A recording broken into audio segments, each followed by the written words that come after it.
Hello and welcome to my live interview today for the Victorious Souls podcast. Today I have Kim Hamer with me.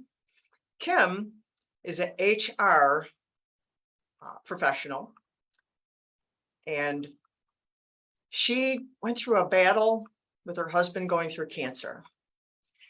And this is a little close to home with me because I'm going through, my grandson is dealing with leukemia. So today I'm feeling some of the feels with that. So if I seem a little off to you, that's why. This is a little close to home of dealing with the battle of cancer. And sadly, Kim lost her husband after that and became a widow far too young. And after that, she had to deal with not just the loss, but also raising her kids. But now she is a speaker and she is an author of 100 Acts of Love. And I can't wait to get her in here to share her story with you. And those of you who don't know me, I am Danielle Bernack from DanielleBernack.com. Love yourself from Survive to Thrive, that lady on the internet who loves you. So welcome with me, Kim Hamer. Thank you for being with us today, Kim. Thank you for having me, Danielle. Really, really. Oh, I've already done that myself too. And I just told on myself. I tell people I do these live because I do things like that. And then they know I'm a person like them. I tripped over myself and then I told them this is a little close to home. You went through a battle with your husband with cancer and my grandson is fighting leukemia. So this is kind of putting me in the feels. Yeah, So if I'm a little different than normal, that's why. So then people understand why. And I think that helps them to give themselves permission to struggle as well. Absolutely. So I'm not perfect. I didn't even do your bio perfectly or anything, but we can get into this and I have it copy pasted in the notes and everything will be in the show notes of the podcast anyway. So we'll get there, right? Absolutely. We always do. We arrive just, sometimes in better shape than we think, even though we started off in a worse shape than we are. Yeah. Our messes can turn into a really beautiful message. And sometimes the mess is part of the message. It's an important part of it. So yeah, absolutely. So before we get into the whole thing of after you lost your husband, tell us about your family when you were first married, your kids, your extended family, whatever you want to tell us about Kim. Yeah, so my husband was a 6'6", 230-pound man, very big, sturdy, tall man. The joke is we met in a cave, which is interesting because he's 6'6". Yes. So I invited him. He was a teacher and he was leading students on this weekend thing. And I was working for the company that was taking students out. And so I said, hey, you need to come in the cave. It's really fun. And he looked at me like I was crazy. He's like, lady, I'm 6'6". I'm not crawling into a cave. I was like, just come. It'll be really great. And he did. And then he came back the second day as well. So that is what kicked off our relationship. We got married. We had 3 different children in 3 different states. We moved a lot for his career. And we landed in LA. And I remember looking at him when we got off the plane and saying, this feels like home. So it was the first place that we both felt like, LA was a place for us to be. We were sort of somewhat typical LA family, very healthy, organic eating. We would tag team in the morning in our workouts. He would get up early and go work out. I would get up, he'd come back home. I would get up, get the kids up. He would come back home. I'd go out the door to work out. He would get the kids ready. Then I'd come home and he'd go off to work. And I take the kids to school, just trying to be decent humans, trying to raise decent humans, dealing with that day-to-day life of what it's like to have toddlers and to be, my husband was a basketball player. And so when we had our third, he said, we went from playing man to man to doing zone. And so, you never, when you're zone parenting, you're just kind of always looking at the grand landscape of everything, seeing whose emergency is the highest order in that moment.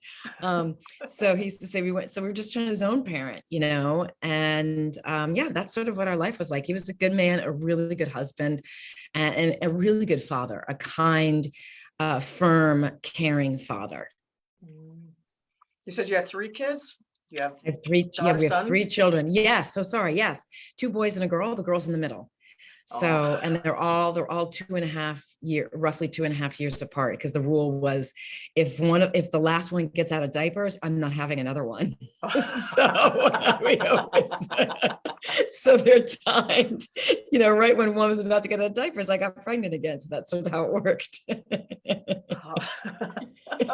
But you figured out how to stop that after the 3rd one? Or you're Yeah, like, well, no, we need to get you out of diapers so I don't have right, another one. right. Well, the joke was, when we moved to California, I said, FYI, we're not having a California baby. Like Oh. we have, we have a New York baby, we have a Nevada baby, we have a North Carolina baby. We are not having a California baby. And he was on board with that. That was three was a good number for us.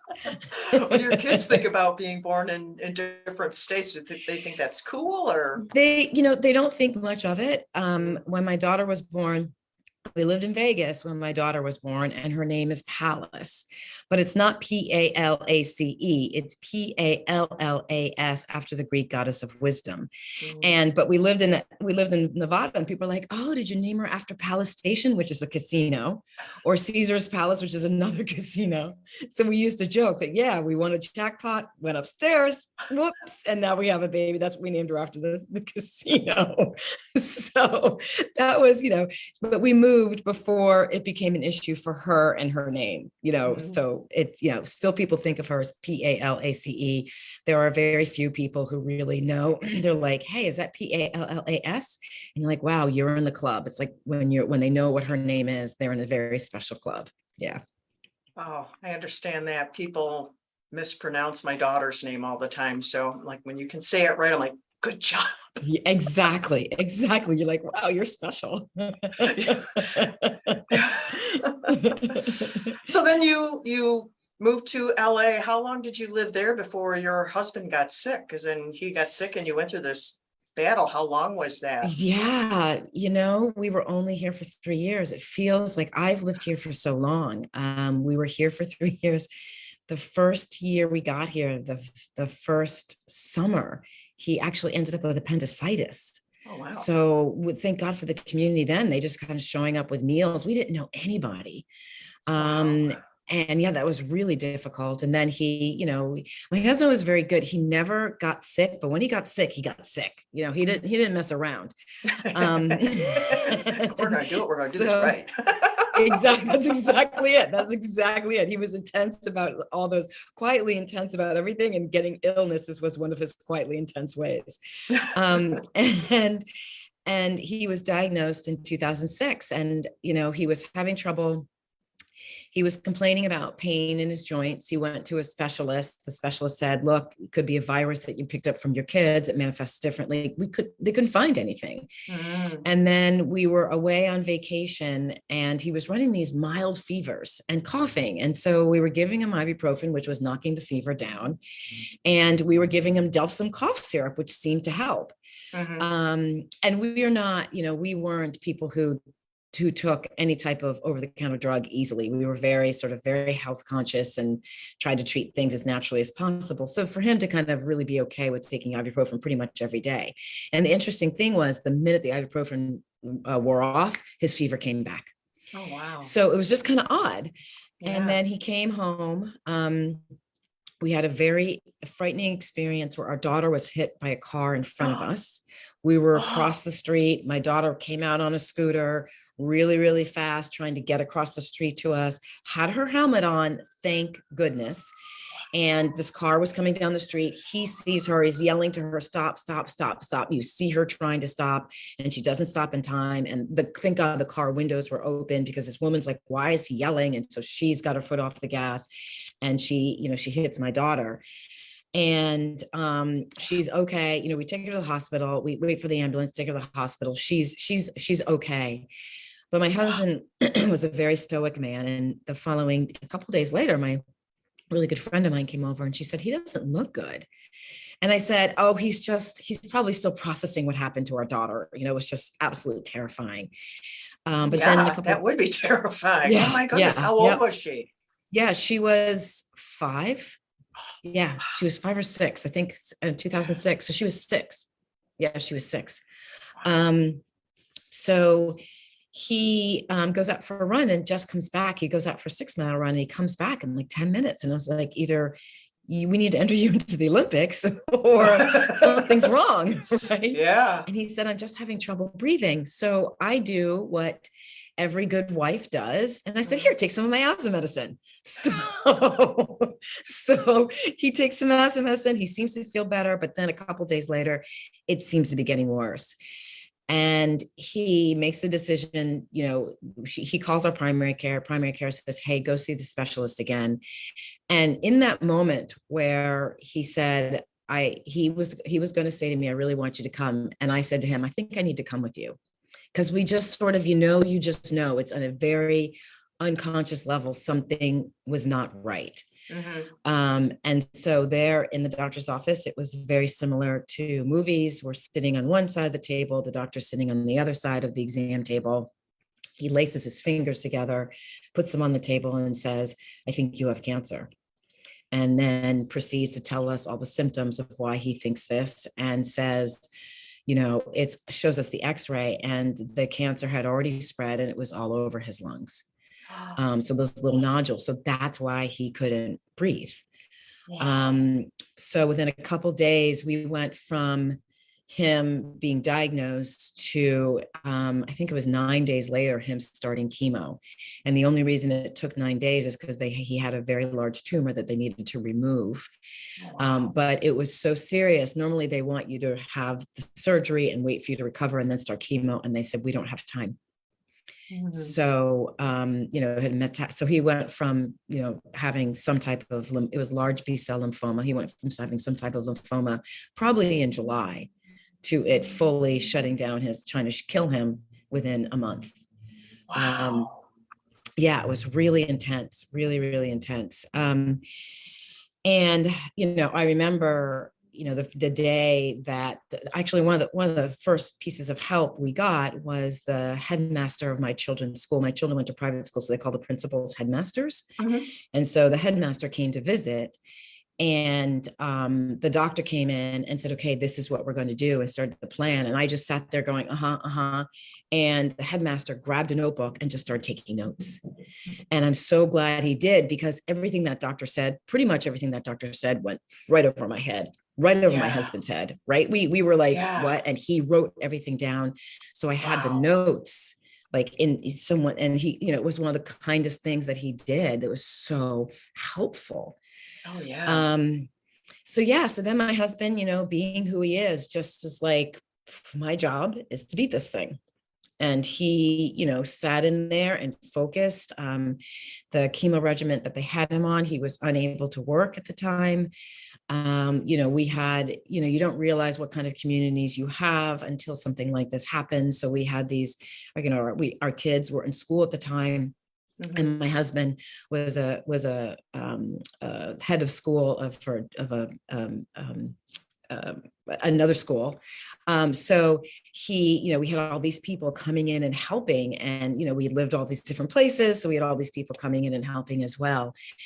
And, our unsaid rule was, his job was to beat this thing. My job was to hold down the fort. And that seemed an easy enough thing to do, but he was an incredible co-parent and also kind of a co-person in our lives. We didn't, it wasn't like he did everything at work and I managed the house. It was like we did everything together. I mean, he was the chef. He was the one who cooked dinner pretty much every night. Yeah, you said you did the whole tag team thing. So it's like there was no one to tag. No, exactly. Really intense. He ended up doing a bone marrow, a stem cell transplant. So they take his stem cells out of his system and then they dose him with a huge dose of chemo, hope that it kills everything, and then put the stem cells back into his system, hoping that they'll restart his ability to provoke build white blood, to produce white blood cells. And then, 7 months later, really intense battle. 7 months later, he was pronounced cancer-free.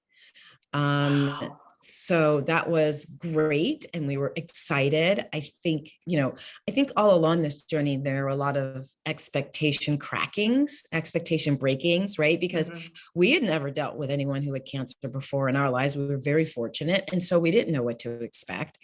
And so there was there were a lot of people who thought, oh, it's so great. He doesn't have to work. He's going to get to relax and watch movies and read. And what you don't anticipate is chemo knocks the crap out of you and you're in physical pain, a lot of physical pain. There's no way you can concentrate on a sentence, let alone watch a whole movie. There's sort of this he's in this twilight of existing. And the same thing happened when he got a cancer-free diagnosis. You kind of expect to be like, woo, this is great, so excited, brand new life. What are we going to shake up now? Because we're not afraid of anything, right? And it didn't happen like that. He was still dealing with side effects, 6 side effects from the chemo, 6 months after his last chemo round. Cancer a crisis does great things for marriage. It shows you the really wonderful things about the marriage, and it shows you the really bad things about the marriage. So we were kind of looking at this whole thing like, holy cow, what just happened? And I kind of don't like that part about you, or I don't like that part about me, right? So there's that, just kind of figure how we're going to work together and operate together. He was feeling extremely guilty because he had sort of quote unquote left me to manage everything. I was feeling extremely righteous because I had managed everything, right? So there was we had to kind of figure out how to work ourselves back into each other and how to rebuild our marriage in a sense. Wow. Yeah, I just Um, want to pause here for our listener, because I don't want them to miss what we just unveiled here. I'm just hearing the story. Sometimes when you're listening to story, you miss the core of it, of how complex this was. This wasn't like, yes. oh, cancer diagnosis, fight cancer, get over it. Oh, they'll struggle. No, this was so complicated. So you who are listening, if you're fighting cancer, keep listening to how you can get help, reaching to the people in your life. And those of you who know someone, listen to how complicated this is. There's nothing simple about it. I mean, I went through it with my mother. She had cancer. She died of cancer. And it's like, I've seen this in different places, and it's always complicated. Yeah, I think that's a really good point, is that it's, the way that society is right now, it looks very simple, right? Someone has cancer, you pray for them, you send them good wishes, they get through it, and then everything's fine. Yeah, But it's not everything is like not that. fine. No, it's not like that at all. Yeah. Yeah, so then we decided that we decided we liked each other still. We stayed Major together, choice. made our choices. Exactly. And stayed together, and just started trying to put our lives back together. And then less than 2 years later, the cancer came back, and it came back more aggressively, more quickly. And one day he said, it was a little after New Year's, he was very lethargic at Christmas.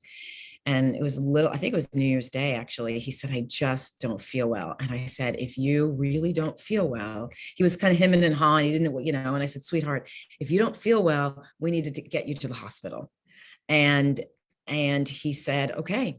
And so this is a man again who doesn't like to be weak, doesn't like to admit that he's got that strong. He was from Maine, so he has that really kind of grounded, I can get through this on my own Puritan, thinking and upbringing. Mhm. And he, the cancer came back, and it's like his body remembered exactly where to go. He lost weight and way faster than he did this first time. And 4 months later, he just was done. And, I got to be with him when he died. I'm so sorry. Yeah. How did you deal with it during the process when you guys were fighting? You talked about you were blogging and stuff. Didn't you blog? Were you blogging while he was sick, or was that after he passed?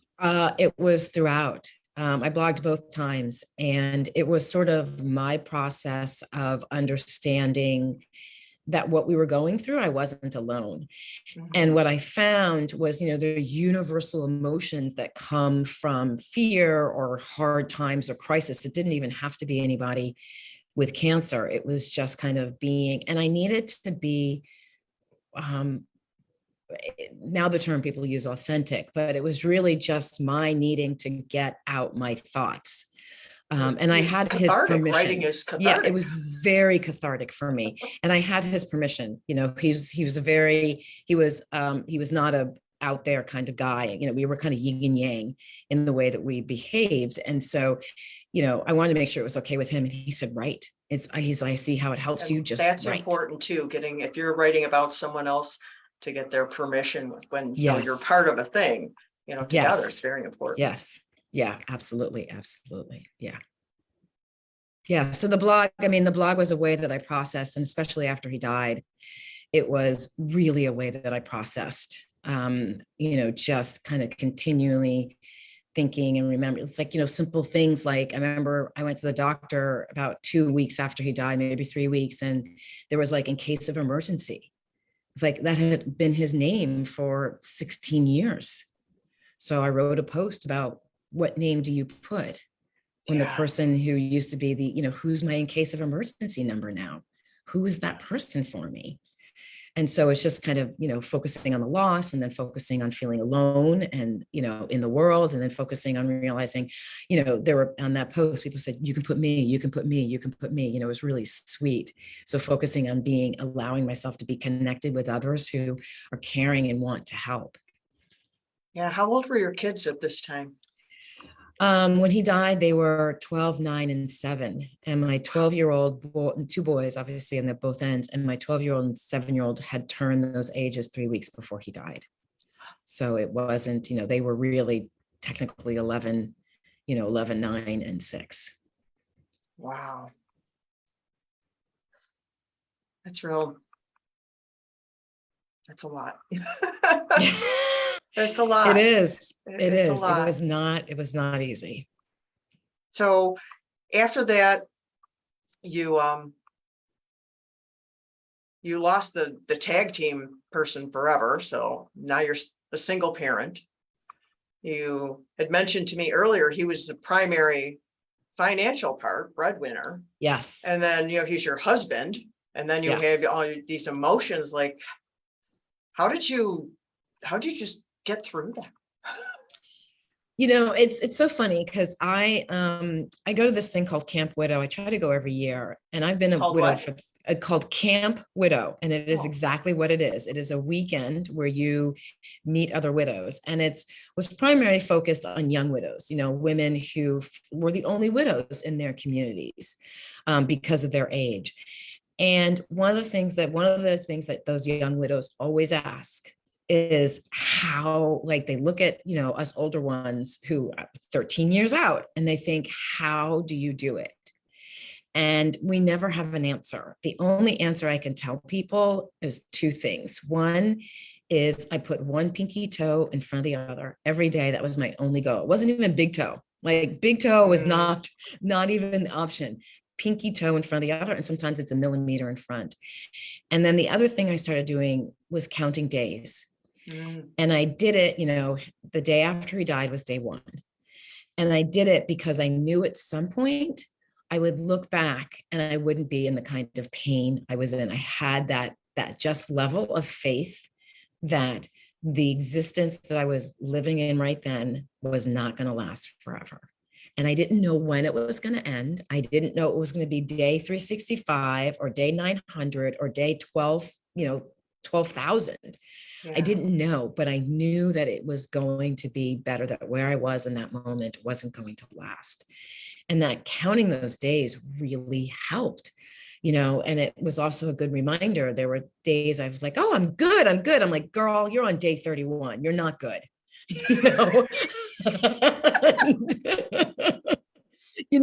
Or I would be, why can't I get out of bed? Because it's day 56. Like, your husband has been gone for less than 3 months. Like, give yourself a break, or date less than 2 months. Give yourself a break. So it was really good for me to count, for me to keep it in line. for me to remind myself that this isn't something that I'm going to get over quickly. Wow. Yeah, that's the first thing I saw with that was like hope, because you said I'm going to be somewhere else. Counting Yes. was a way of hope, hanging on to hope. But then also it was a way of self-care for yourself. And you're like, hey, girl, it's, this day you give yourself a break. So very powerful tool. Just take note of here, listener. Maybe counting days Yes. will work for you. I know I did that during the pandemic, during shelter in place. I counted days. Right. Yeah. I had no Yep. idea how many days it would be. I did a live video every day and I made a graphic every day. And I knew, like Right. you, that this isn't forever, but I knew this, for that time, this was historic.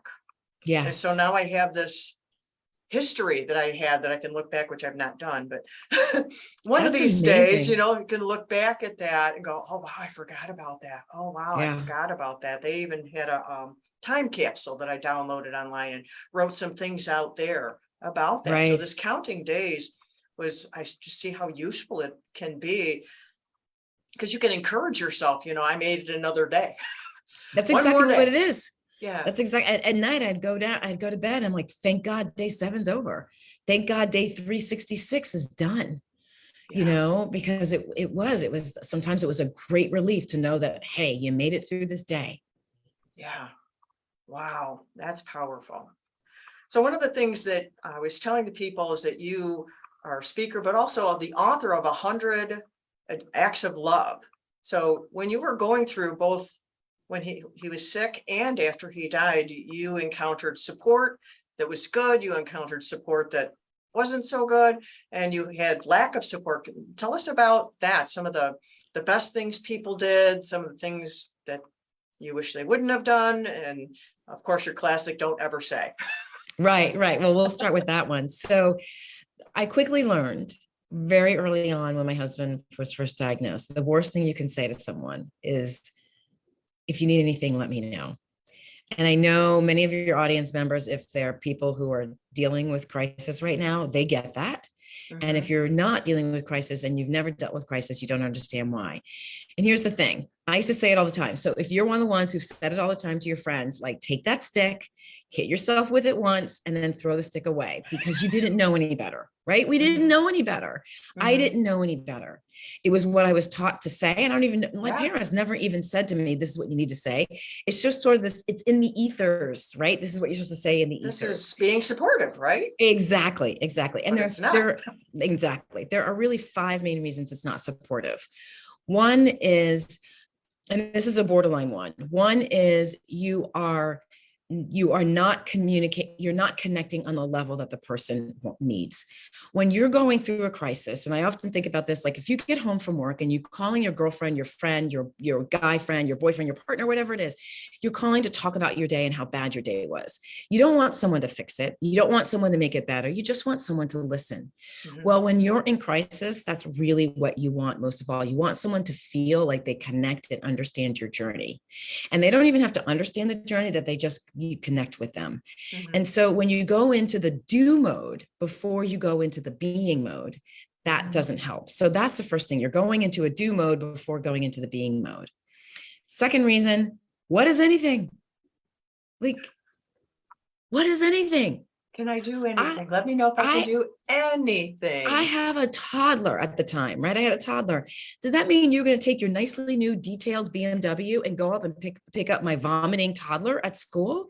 Is that what anything was?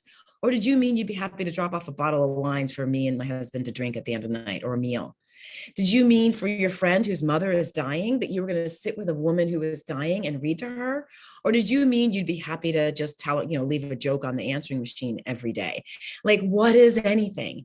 And Yeah. although it feels like it's really possible, and even in the moment, you do mean anything. In the moment, you are willing, if she said, I need caviar from Alaska, you'd be like, okay, I'm going to figure out a way to get caviar from Alaska from you, like for you. In that moment, the passion is there. Mhm. But you really didn't mean anything. You have your limits, and that's okay. The third reason it's not helpful is now you've left it up to the person who may look like they're dealing with a full deck of cards, but they're in crisis. There is not a full deck in there. Now you're leaving it up to them to figure I out. like that. Yeah, I I like mean, that. seriously, It appears that they have a full deck, but they don't have a full deck They because don't they're have a full in deck. crisis. Exactly. Their full deck is like their deck is bent and crumbled, and there's some really good pieces in there, but there's Probably a whatever. couple You got you jokers in there too. exactly. Yeah, that's a good one. I gotta remember that one. That's a good one. Um, so so now you're asking them to pull apart their day and to think about the one thing that you might be able to do, right? So, I mean, my day was so off the hook at that point that I couldn't even think of one thing that you can do. I mean, the immediate thing, of course, was meals, but that was already covered. Mhm. So and I was like, well, yeah, I didn't remember. I remember putting on hot water to boil pasta, going to the cabinet and realizing I'm out of pasta. Like, now, had someone said, if you need anything, That's let me it. know. The deck isn't there. That's the Exactly. That's deck isn't there. I wish I had remembered earlier when someone said, if you need anything, let me know, because I would have said, get me pasta. But I don't remember. And so just kind of, you're asking someone to pull apart their day. And then the other reason it's not helpful, I'm sorry, there's 4 reasons. The last reason there it's could be not 5 or helpful, 6, and you can there add them as you could be go. That's fine. exactly. We don't even have to count them. We don't have to count We're them. It's counting days. Perfect. Because you know what? The 52, I still don't have a full deck of cards. It just kind of took out everything. So the last thing is, now you're asking someone who's really vulnerable and feeling scared and terrified to ask you to do something that you may not want to do. Mhm. Right. And when I gave this talk, I say, how many of you are really good at offering help? And like pretty much the whole room, 99% of the people say, I'm really good at offering help. And I said, okay, keep your hand up if you're really good at accepting help. And 98% of the room pulls their arms down. Right. The idea of it's not something that comes natural to us in this country. It's not something that comes natural to us actually anywhere. I just had spoke to someone in Uganda, and they were saying the same thing there, right? It doesn't come natural to ask for help, but there's something that feels sinful or not okay, or that you're in a weak place when you're asking for help, right? We don't like handouts. But so you're asking a person who is in crisis, terrified, out of their mind crazy, to approach you, to ask you to do something that you may not want to do. Mhm. It's just not, and that's why it's not a good phrase to use. Instead, here's the good news. Instead, think of something specific. One of the stories I love telling is about my neighbor, Nate. And Nate one day came up to my door, and he knocked on the door and he said, when was the last time the oil was changed in your car? And I couldn't tell him. I was like, I don't There's know. oil in the car? What are you talking That was about? right. Exactly. That was something that Art took care of. I have no idea. And he said, well, let me do this. How about I'll be home all day tomorrow, leave the keys in the mailbox. I'll swing up, pick up the car, change the oil for you. And I was like, great. So this tip was really helpful for a number of reasons. One, because he had me leave the keys in the mailbox, which meant I didn't have to do that whole, it's really hard to accept help. He made accepting help easy because I didn't have to stand in front of him and go, oh my God, thank you so much. I really appreciate you. Thank you. Thank you. Like my thank yous never, the gratitude I felt could never be expressed enough. Mhm. So that's the first thing. And we live in LA, and he had me leave the keys in the mailbox and nothing happened. It was fine. So he takes the car. You didn't have to be there either. So I the didn't have time or to be there. scheduling thing. It could be, Exactly. that was another Exactly. It simplification was of it. another thing. Yes, exactly. So he takes the car, and later on that day, I have to go with someplace with the kids, and I walk out and the car looks different. And I get in the car and I turn the car on and I burst out crying, because not only had Nate changed the oil, he had filled the car with gas, and he had completely had it cleaned inside and out. And I had kids, right? So that car it was a minivan. Car's in constant state of disarray. And he had thought to do this. He was so specific on what he did. Mhm. And he had thought to do it. And it just took a huge amount of pressure off my shoulder because I wasn't thinking that I needed gas, but it's Mhm. one of the things that I know I need. Yeah. And it's one of the things that, especially in the beginning of this journey, in the first 6 months, I literally almost ran out of gas several times because it Mhm. just, I couldn't jar We have the pasta getting in in the the cupboard, right? There's gas in the tank. It's like, exactly. So it was one of those things. So I always tell people, be specific in how you want to help and offer more than once, and stay in your wheelhouse. We all have helping superpowers. mhm. I am not good at bringing meals, not my thing. I can't even order them. I'm really bad. But I am the world's best grocery shopper. And if you need something, a specific thing, I will find out which grocery store carries it. I will find out when it's going to be delivered, and I will be there when it's delivered, and I will get you those 10 packages of organic broccoli that you need. I am a really good grocery shopper. I love the hunt. So Mhm. we all have the things that we're good at. So when I help people, I often call them up and say, I'm heading to the grocery store. Open up your cabinet and tell me, what 5 things are you almost out of? I'll pick them up and drop them off to you, right? Really simple tip, really easy to do. They're usually so grateful because we're always almost out of something, right? And so they get to kind of say this. It's okay. Is that whole milk 2%? Trader Joe's, Ralph's? Like what milk are we talking? And I'm like, okay, got it. And I go in, I get those 5 things. Sometimes I throw a little something extra in there, and then I drop it off at their house. I don't stay in chat. I don't ask, how are you? I just say, I love you. Here's the groceries. If you want to talk, I'm happy to, but if not, I gotta go. And they're like, no, we're good. Okay. And I'm out. So, the more specific you are with the kind of help, and especially your helping superpower, the better Mhm. off you are. And offer more than once. Because as we said, that person doesn't have a full deck of cards. They're not going to remember that offer unless it's something really wild and different. Mhm. So to expand a little bit more on people, what I found is that some people were able to lean in and be really supportive, and some people were not. And it was surprising to both my husband and I, those who kind of took a step back. And in the moment, I was angry. I'll be really honest. I was angry. I was resentful. I was thinking, you know what? We're going through, my husband's fighting, for his life with cancer, and you can't give us a phone call to see how he's doing, or you can't return a phone call, or you can't do anything to help. Like, I was resentful. Later in my journey, what I realized is, oftentimes what we hate in someone else is something that we have done ourselves. I was that person too. I didn't know what to do or what to say, so I kind of stood Mhm. back. I took a step back, and I sort of waited for them to reach out to me and say, hey, I need this, which I didn't realize at the time wasn't a good thing to do. And so I came to peace about those people, and I understood that, they didn't have the tools. And that was where the book came from. That's how the Yeah. book arrived, because there's a lot of information out there for people with cancer. There is so little information for the two of us, right? If three of us is going to get cancer, the other two need to know what to do.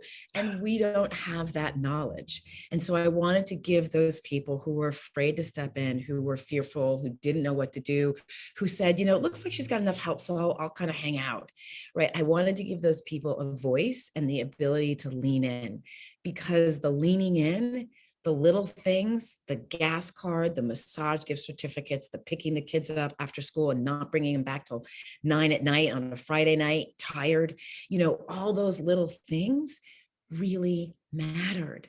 They made a difference in the journey, and they were actually the foundation of which I built my second life on.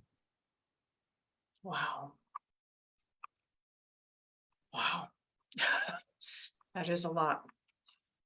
I'm thinking about my family and what we're going through at this time too. So like I said at the beginning, it's like I'm processing that too, of it's a lot. Like you said, he was the breadwinner. So how did you survive financially? And did you have like a lot of bills, or was that all covered with insurance? I mean, not bills, well, all the bills, and the Yeah, bills yeah, keep of coming. everything. Yeah, But, exactly. sometimes insurance is good for that. Sometimes it's not. Maybe it's good for half of it. Cause I've heard of people who are in really their insurance doesn't cover anything, and other ones, their insurance covers everything, but that's only one part of this complicated story. But him being the breadwinner and then you not, how did you survive financially? So the story I open my keynotes with is the story of us sitting in the doctor's office, hearing, we're sitting in the doctor's office, the key of the oncologist. And the oncologist is talking about, he's making plans. He's talking about the treatment that my husband is going to be. And he says to my husband, you're not going to be able to work for maybe 6 to 8 months. And at that point, I stopped listening because we didn't have 6 to 8 months of savings in our account at that time in our lives. Wow. And I went to massive panic. And for 3 days, when you get diagnosed with cancer, they're very generous with the sleeping aids. So they're like, you know what, this is a tough one. You might want to take a little sleep, a little help getting to sleep. But even with an aid, I wasn't able to sleep. And so I went through 3 nights of just massive panic. And then I heard my husband talking to his boss. And my husband's voice sounded very odd, and odd enough for me to get up off the couch and to go into the study. And he hung up with his boss as I entered the study. And I said, what did Tom say? And he just didn't say anything. And I was like, oh God, you don't have a job to go back to. Like, in my head, I'm thinking we're going to have to move back to the East Coast where our family is. Like, I'm just spinning. Yeah. And he said, Tom just said that they're going to cover my salary for the time I'm in treatment. And we just stood there completely shocked. Wow. So that was the beginning of making sure, that we had, it was just such a gift. It was such a gift. Oh yeah. And that's the beginning of how I came to do what I do now, which is really supporting corporations, managers and HR teams, and how to manage and work with employees dealing with cancer. And I'm not saying that companies have to do that or that friends have to do that.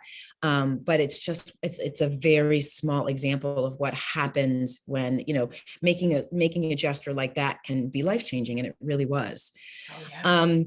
So my husband had an insurance policy that he unfortunately let lapse in between his cancers. So when he died, there was no insurance money. Oh, wow. On top of it, I want people to know that we had incredible insurance, absolutely incredible insurance, but there were still bills. One specific instant, my husband had blood clot, and they had to put in something called a bird cage in his inferior vena cava, the main vein that comes up from the legs, because they didn't want the clot to go into his lungs. And so, which can happen. So they wheeled him in the first time. He was 6'6". They didn't have a bird cage that would fit his inferior vena cava. So they had to order a special one, big one for big men. They had to order a special one, which meant we had to wait another day. So we had a different doctor because the surgery had to happen. We had a different doctor. And as he is being wheeled into the room, the doctor says, by the way, I'm not in your insurance plan.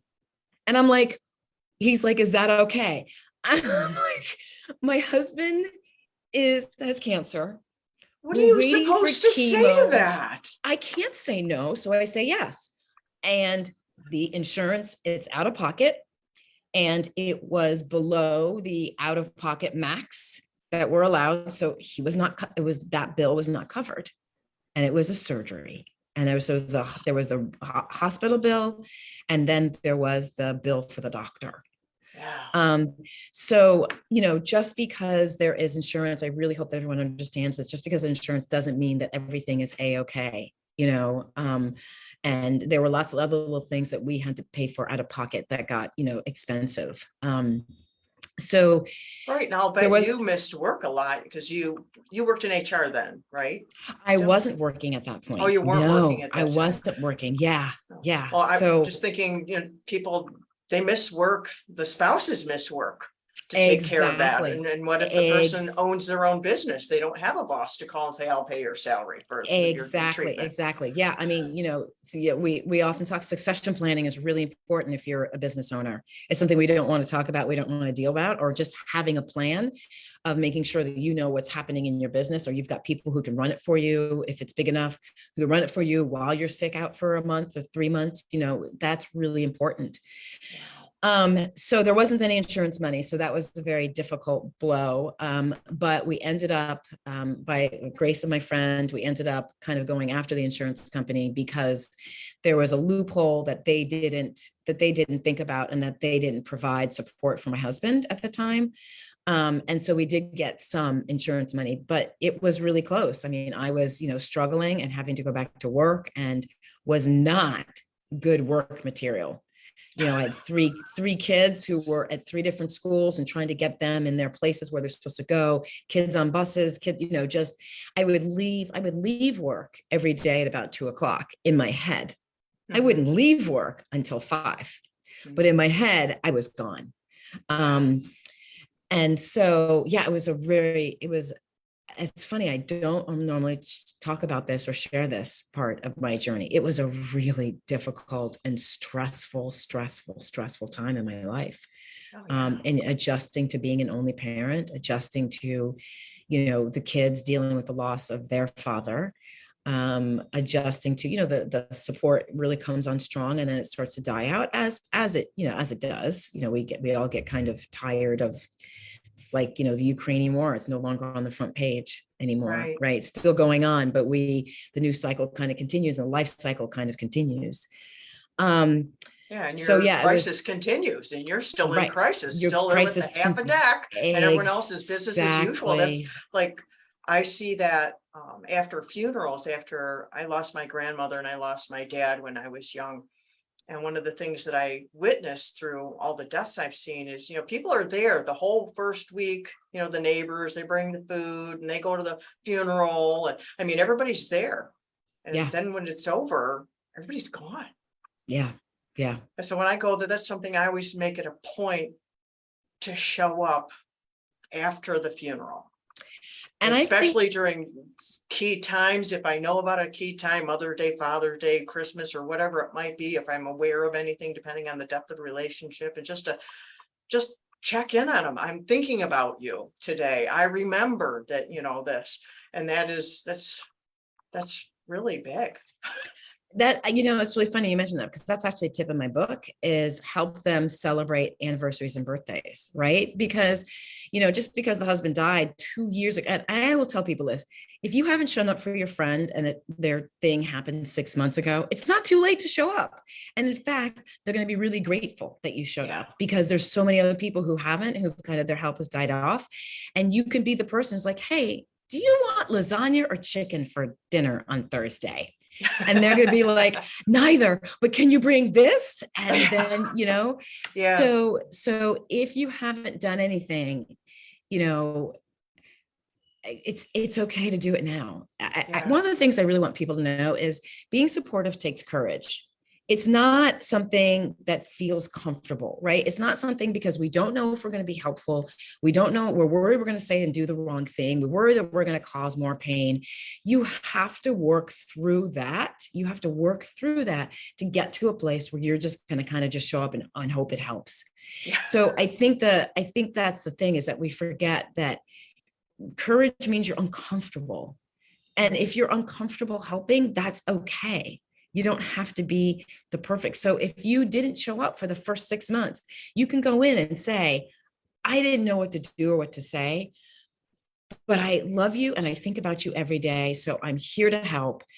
Do you want me to bring you lasagna chicken for dinner? Or do you want me to do some laundry for you? Or do you want me to pay for the kids to do this? Or is there a phone bill I can run off for you? Or can you tell you a really dumb joke I heard today? Right. So those are the options that you have. I mean, there's plenty more, but, showing up on an anniversary or birthday is, my great aunt, or I guess she's like my aunt, my cousin, I don't know how to describe her. She's a family member.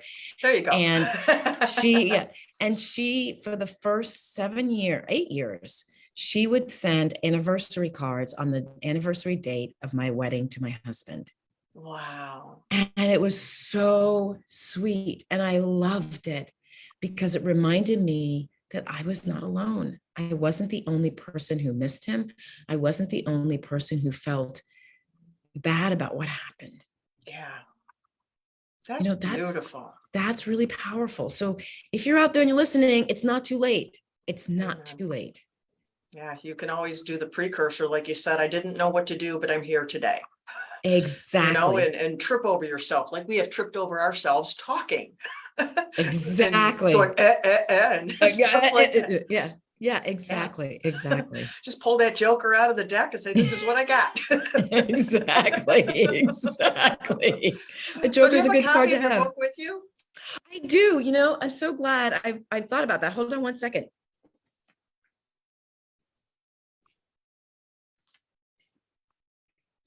I always keep one near. So here it is. And the title Back up is a little bit.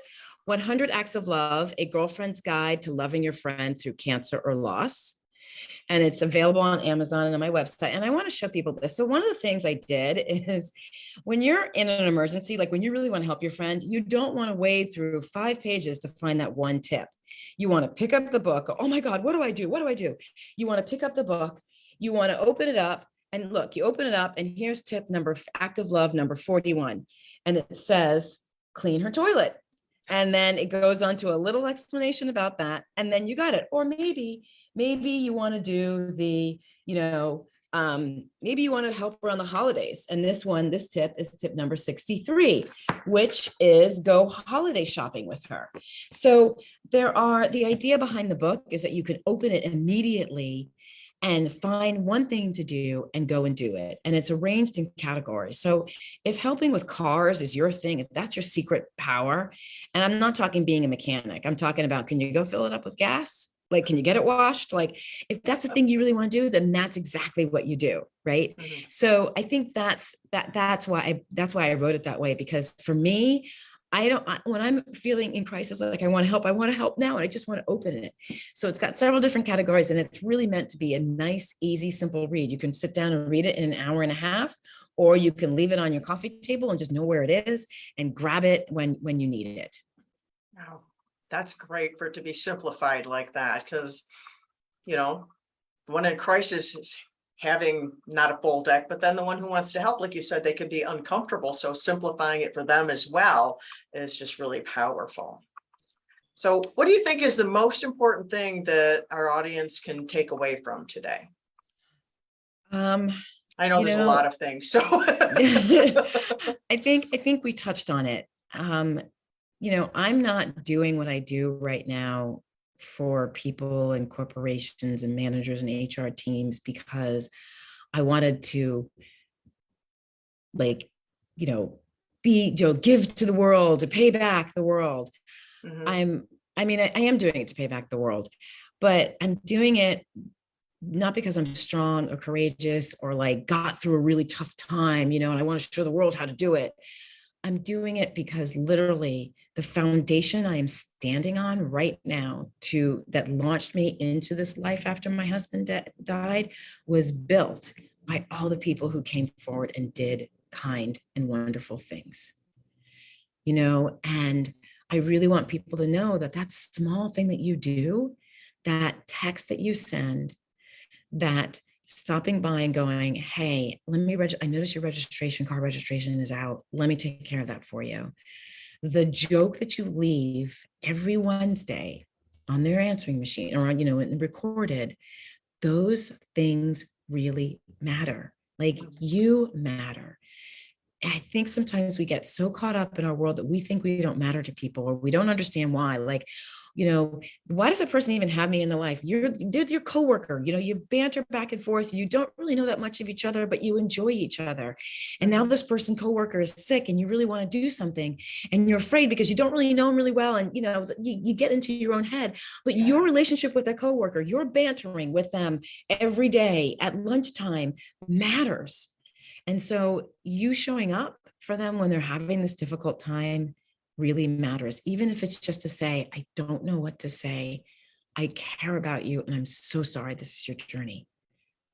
That's perfect. Wow. So that's the message, is that you matter. You person in the world right now, you matter to the person you care about who's in crisis.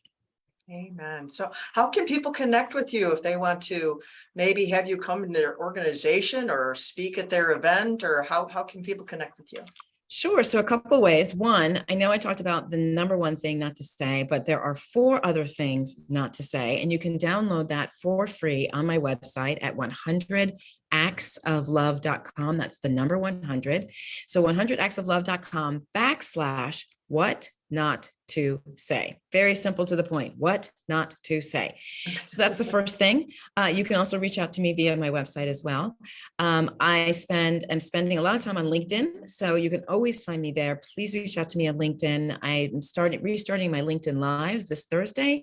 So if you have a question about what to say to your friend, about how to talk to your boss, anything around crisis in the workforce, cancer, death, health crisis, you can DM me and I will address that question. I won't identify you, but I'll address that question on my LinkedIn Lives. So LinkedIn, and then of course you can always find me on Instagram at 100actsoflove on Instagram. So yeah, that's all those places.